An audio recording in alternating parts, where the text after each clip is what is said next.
Class 9th chapter 1 geography से start करते हैं।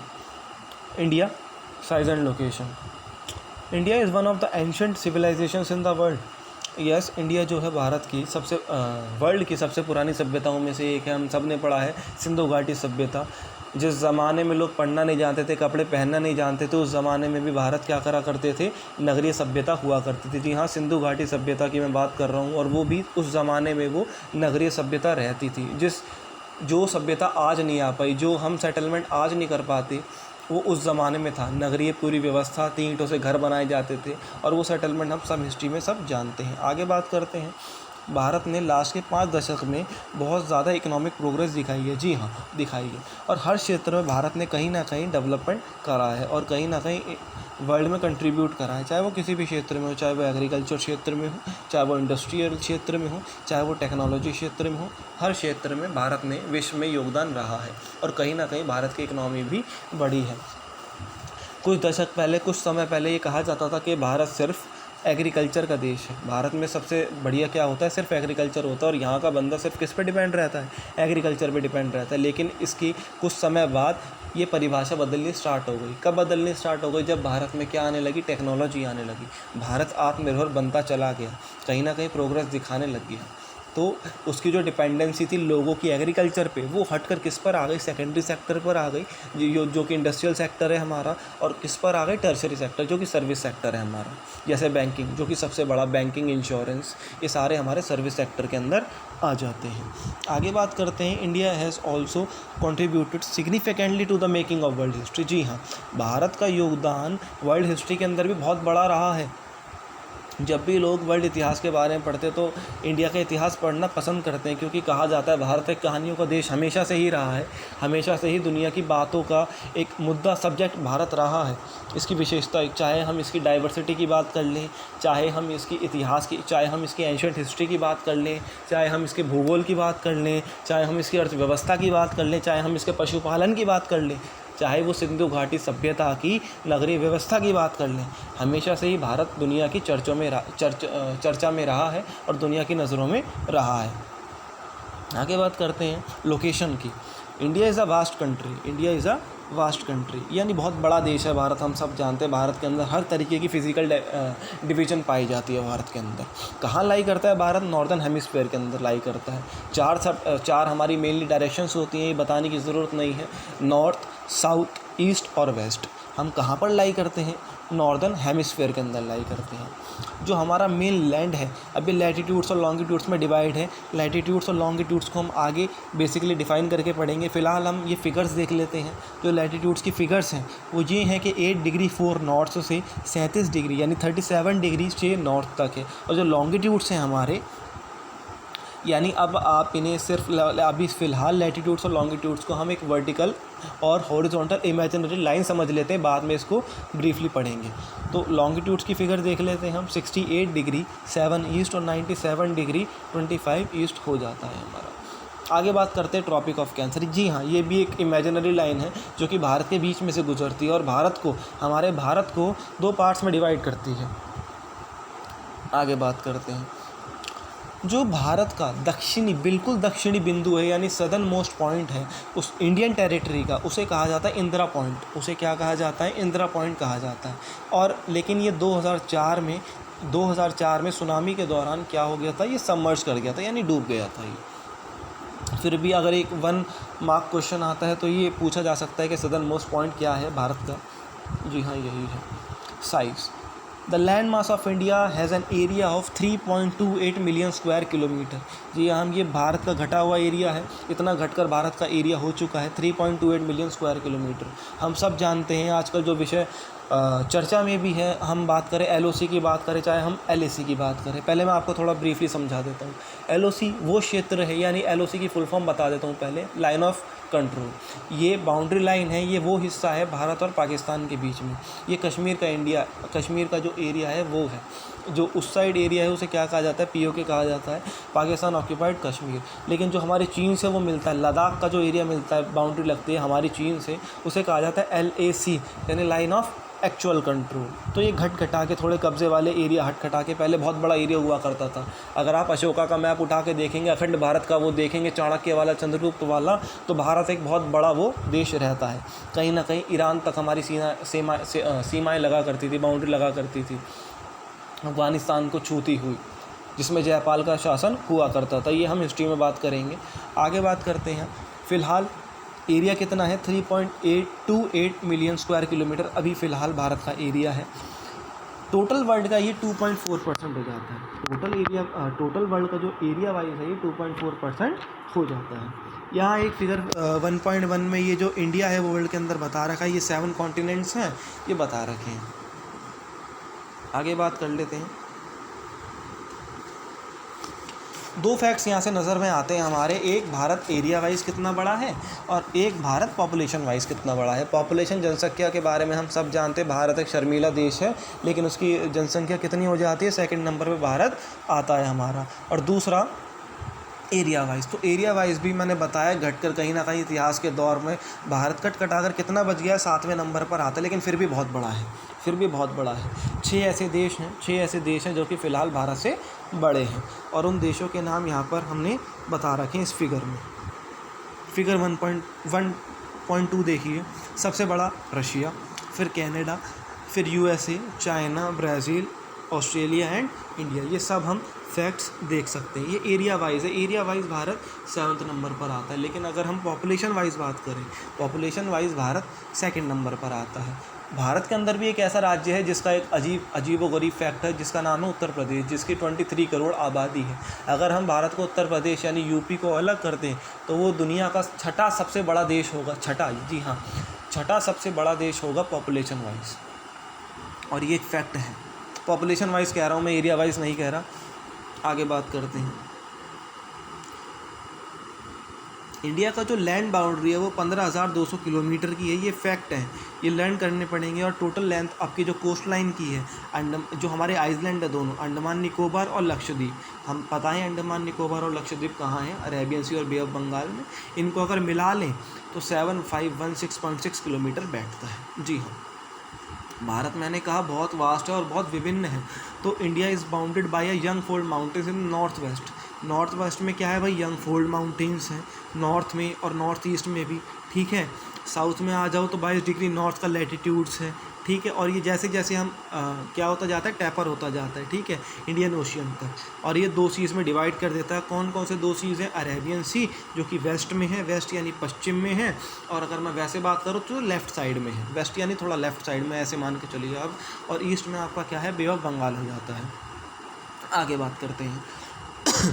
इसमें बता रखा है from Gujarat to Arunachal Pradesh there is a time lag of 2 hour. जी हाँ, 2 घंटे का फ़र्क है। पहले मैं समझा देता हूँ, गुजरात और अरुणाचल प्रदेश में ही क्यों, यूपी बिहार में क्यों नहीं, मुंबई नेपाल में, मुंबई यूपी में क्यों नहीं, ऐसे क्यों नहीं, इन्हीं 2 राज्यों को क्यों लिया गया है। इन 2 राज्यों को इसलिए कंसीडर किया गया है क्योंकि ये दोनों राज्य हमारी बाउंड्री पर है। जी हाँ, दोनों राज्य बाउंड्री पर हैं। अरुणाचल प्रदेश की अगर मैं बात करूँ तो ये हमारा कहाँ पर आता है, 7 सिस्टर्स की उसमें सबसे बड़ा राज्य है अरुणाचल प्रदेश, और ये हमारा नॉर्थ ईस्ट की स्टेट है, सबसे ईस्टर्न मोस्ट स्टेट माना गया अरुणाचल प्रदेश। जी हाँ, और यहीं से भारत में सबसे पहले सूर्योदय कहीं होता है यानी सनराइज़ करता है तो वो अरुणाचल प्रदेश से होता है।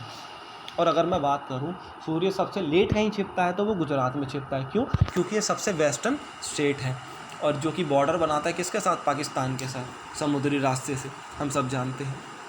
तो इसलिए इनका बीच में टाइम वो बता रखा है, 2 घंटे का समय आ जाता है। अब ये टाइम का क्या रगड़ा होता है, थोड़ा आगे समझते हैं। Time along the standard meridian of India 82 degree, याद रखना है, 1 लाइनर आ जाता है, 82 डिग्री 30 ईस्ट। पासिंग कहाँ से पास कर रहा है, मिर्ज़ापुर से, उत्तर प्रदेश में जो है। और इसे ही भारत का स्टैंडर्ड टाइम पूरी कंट्री के लिए माना गया है। अब भाई इसे स्टैंडर्ड टाइम क्यों माना गया है? क्या एक कंट्री के लिए 2 से ज़्यादा टाइम डिवीज़न नहीं हो सकते, उसे नहीं मान सकते? जी हाँ, हो सकते हैं, लेकिन कई जगह है भी। अगर आप अमेरिका के बारे में बात करोगे लेकिन भारत में क्यों नहीं हो सकता? कहीं ना कहीं एडमिनिस्ट्रेशन में बहुत ज़्यादा दिक्कतें आती हैं, बहुत ज़्यादा दिक्कतें आती हैं। इस वजह से एक कंट्री का, जो कि भारत एक बहुत बड़ा देश है, जोग्राफिकली हिस्टोरिकली बहुत बड़ा देश है भारत, तो उस वजह से ताकि कार्य में कोई दिक्कत ना आए, इस एडमिनिस्ट्रेशन कार्यों में कोई रुकावटें ना आए, इस वजह से स्टैंडर्ड टाइम फिक्स किया हुआ है, जो कि चाहे वो आप मणिपुर में रह रहे हो, चाहे आप नॉर्थ की जगह हो, नॉर्थ ईस्ट की जगह हो, चाहे आप ईस्ट में रह रहे हो, सबके लिए टाइम क्या है? समान है। आगे बात कर लेते हैं थोड़ा सा India and the world. Indian land mass as a central location between east and west Asia. जी हाँ, साउथ एशिया के अंदर भारत ने एक इम्पॉर्टेंट जगह इख्तियार कर रखी है, बहुत इम्पॉर्टेंट कंट्री है। और अगर हम बात करें इंडियन ओशियन की, तो शायद इंडियन ओशियन इकलौता ऐसा ओशियन है जो किसी देश के नाम पर पड़ा है। जी हाँ, इंडियन ओशियन एक इकलौता ऐसा ओशियन है जो कि एक देश के नाम पर पड़ा है, जिसका नाम हिंदी में हिंद महासागर हो जाता है और इंग्लिश में क्या हो जाता है? इंडियन ओशियन हो जाता है।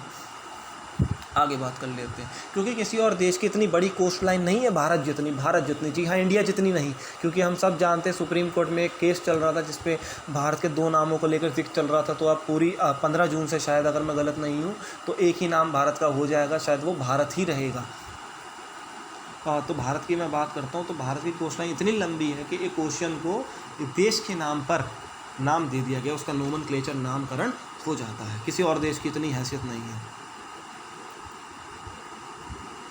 जी हाँ, एक फैक्ट है डिड यू नो में कि ओपनिंग स्विस कैनाल की ओपनिंग जब वो 1859 में खुला था, तो उसके बाद क्या हो गया था? 1869 में इंडिया का डिस्टेंस है यूरोप से कितना घटकर हो गया था? 7000 किलोमीटर कम हो गया था। ये भारत का नक्शा है, इंडिया का मैप है। ये आपको 2 चीज़ें बता रखी हैं इसके अंदर। जी हम देख लेते हैं, ये जो बीच की इमेजिनरी लाइन जा रही है यहाँ से, कौन सी लाइन है? ये ट्रॉपिक ऑफ कैंसर लाइन है हमारी। ये आपको लैटिट्यूड्स दे रखे हैं, ये आपको लॉन्गिट्यूड्स दे रखे हैं, और जो हमारी इसके अंदर सारी चीज़ें बता रखी हैं आपको कि नॉर्थ से लेकर ईस्ट साउथ तक, यानी कश्मीर से कन्याकुमारी तक, कन्याकुमारी यानी तमिलनाडु तक, और कश्मीर ऊपर, तो कितना डिस्टेंस है ये आपको बता रखा है कितना? 3214 किलोमीटर। लेकिन अगर मैं बात करूँ गुजरात से अरुणाचल प्रदेश, यानी ईस्ट से वेस्ट तक, वेस्ट से ईस्ट तक, तो कितना हो जाता है? 2933 किलोमीटर हो जाता है। और ये कुछ पड़ोसी राज्य हैं भारत के, 7 पड़ोसी राज्य हैं, जिसमें सबसे बड़ी लैंड बाउंड्री भारत किसके साथ मिलाता है? बांग्लादेश के साथ मिलाता है। आगे थोड़ा सा मैं आपको और हम डीपली स्टडी करेंगे अभी। जी हाँ, इंडिया का कांटेक्ट जो है वर्ल्ड के साथ वो बहुत बड़े अरसे से रहा है। हम सब जानते हैं भारत के देशों के साथ, विदेशों के साथ और दुनिया के साथ क्या क्या रिलेशंस रहे हैं, ये हम सब जानते हैं। भारत ने दुनिया को हर चीज़ दी है, बुद्ध से लेकर युद्ध तक भारत ने हर चीज़ दुनिया को देता आया है। हम सब जानते हैं इंडिया से कैसे आइडियाज़ बाहर गए, बाहर से कैसे आइडियाज़ इंडिया के अंदर आए हैं, तो उन रूट्स के बारे में इस पैराग्राफ में बताया गया है। तो सबसे पुराने सी रूट्स, बोटें नहीं हुआ करती थी, तो लैंड रूट्स लोग पहाड़ों से रास्ता जाया करते थे, कैसे कैसे जाया करते थे। हमने सब देखा, एंशियंट जो ट्रैवलर्स होते हैं, चाहे हम बुद्धिज़्म की बात करें, अशोक के बेटे की बात करें, या जितने भी बुद्धिज़्म के वो रहे, कैसे वो बाहर गए और कैसे बुद्धिज़्म आज, जैसे हम थाईलैंड की बात करें, कुछ कोरिया की भी, हाँ जी हाँ, साउथ कोरिया में भी है। थाईलैंड की बात करें, इंडोनेशिया में भी कुछ हद तक, जिस थाईलैंड का पुराना नाम सियाम है, तो यहाँ भी अब बुद्धिज़्म मेनली 19, शायद अगर मैं गलत नहीं हूँ तो 19 बुद्धिज़्म कंट्रीज़ हैं। तो इसीलिए, क्योंकि ये कहाँ से गई है? इंडिया से आइडियाज़ यहाँ से गए हैं और वहाँ से भी आए हैं। जितने भी हम आज गुंबद भारत के अंदर देखते हैं, ये ताजमहल का आर्किटेक्चर, ये इंडियन नहीं है, ये कहाँ से आया हुआ है? बाहर से आर्किटेक्चर का आइडिया आया हुआ है। तो जी हाँ, बिल्कुल ये और बताया गया है। इन रूट्स ने यहाँ से एक्सचेंज ऑफ आइडियाज़ हुए हैं, आइडियाज़ भी और कमोडिटीज़ भी एक्सचेंज हुई है एंशियंट टाइम में, बहुत पुराने वक्त में। चाहे वो हमारे वेद हों, उपनिषद हों, रामायण हो, पंचतंत्र की कहानी हो, इंडिया का न्यूमरल सिस्टम हो, हम सब जानते हैं ट्रिकोनोमेट्री, डेसिमल सिस्टम, पॉइंट, दशमलव, ये सब भारत की देन है। ठीक है, और ये बता रखा है स्पाइसेस, मसाले, मूसली और other merchandise were taken from India to different countries. जी हाँ, जब भारत में पुर्तगाली आए थे, उन्होंने केरल के अंदर, कैसे केरल को हमारी मसालों की राजधानी भी कह दिया जाता है, क्योंकि वहाँ पर बहुत बड़ा मसालों का व्यापार होता था। पुर्तगाली करा करते थे, वहाँ से समुद्री रास्ते से ले जाया करते थे। और हम सब जानते हैं पहला पुर्तगाली जिसने भारत खोजा था, वो हम सब जानते हैं। आगे हम बात कर देते हैं वास्को डी गामा की। जी हाँ, मैं बात कर रहा हूँ। और भारत का आर्किटेक्चर स्टाइल कैसे चेंज होता गया। डोम आई भारत के अंदर, मीनारें आई भारत की, जो कि इंडिया का आर्किटेक्चर नहीं था। ये इंडिया का आर्किटेक्चर नहीं था, ये वेस्ट एशिया से भारत के अंदर आया था, लाया गया था। क्योंकि जब एक राजा दूसरे देश के अंदर जाता है तो सिर्फ अपनी सेना, अपने लोग लेकर नहीं जाता, अपनी संस्कृति भी लेकर जाता है वो। तो जी हाँ, हम सब जानते हैं इंडिया के नेबर्स। यहाँ मैं एक फैक्ट चेंज करना चाहूँगा। इंडिया ये जो 28 स्टेट्स और 7 यूनियन टेरिटरी है, कृपया उसको फैक्ट को चेंज कर लें आप, क्योंकि ये चेंज हो चुका है। और 370 जो कि special status Jammu and Kashmir को दिया हुआ था वो हटा चुके हैं, और ये जम्मू कश्मीर और लेह लद्दाख एक इंडिपेंडेंट यूनियन टेरिटरीज अब बना दी गई है, जो कि बहुत बढ़िया हुआ लद्दाख के डेवलपमेंट के लिए भी और JNK के डेवलपमेंट के लिए भी। आगे बात करते हैं। इंडिया जो अपनी लैंड बाउंड्रीज है वो शेयर करता कुछ देशों के साथ। हम सब जानते हैं कितने बढ़िया पड़ोसी हैं कुछ। एक पाकिस्तान हो जाता है, अफ़गानिस्तान, या नॉर्थ वेस्ट में हो जाता है। मैं ज़रा ये आपको मैप से समझाता हूँ। पाकिस्तान हमारा नॉर्थ वेस्ट के अंदर हो जाता है। अगर हम इससे और आगे चले जाएँ तो पाकिस्तान से अफ़गानिस्तान की, लेकिन हम ये दिखाते हैं कि हमारी भी सीमा अफ़गानिस्तान से लगती है। भाई ऐसा क्यों दिखाते हैं हम? क्यों? क्योंकि POK जो है हम उसको हमेशा क्या मानेंगे? अपना हिस्सा मानेंगे। कहीं भी हम बात करेंगे तो उसे अपना हिस्सा मानेंगे, और हम दिखाएंगे कि हम अफ़गानिस्तान के साथ भी हमारी सीमाएँ लगती हैं। ये और ये एक फैक्ट है। यहाँ नेपाल है, चाइना हो जाता है, उसके बाद यहाँ ब्रैकेट में देख रहे हैं तिब्बत भी एक बहुत बड़ा कंट्रोवर्शियल मुद्दा है चाइना और वर्ल्ड के लिए, डिबेटल इशू है। यहाँ बांग्लादेश मिल जाता है, जो कि एक पहले ईस्ट पाकिस्तान हुआ करता था, उससे पहले हिंदुस्तान हुआ करता था। भूटान आ जाता है। तो ये टोटल मिला के 7 कंट्रीज़ है जो कि भारत के साथ सीमाएं लगाती हैं, और इनमें सबसे बड़ी जो देश है वो बांग्लादेश है, जिसके साथ हमेशा मुद्दे चलते रहते हैं, चाहे वो रेफ्यूजीज़ को लेकर हो, चाहे वो बॉर्डर पे गाँव को लेकर हो। बहुत सारे ये आदान प्रदान चलता रहता है गाँव का भी, हम सब देखते हैं करंट अफेयर के उसमें। आगे बात कर लेते हैं। और ये एक फैक्ट दे रखे हैं यहाँ 1947 से पहले कि भारत में किस तरीके के राज्य हुआ करते थे। हम सब जानते हैं रजवाड़े हुआ करते थे, ब्रिटिश ऑफिसर्स रहा करते थे, और वाइसरॉय चुना करते थे, वो चलाया करते थे प्रशासन। ये सारी चीज़ें हम सब जानते हैं किन चीज़ों ने खोखला करा है हिंदुस्तान को। ये देखिए अफगानिस्तान को भी इन्होंने दिखाया हुआ है कश्मीर से होता हुआ।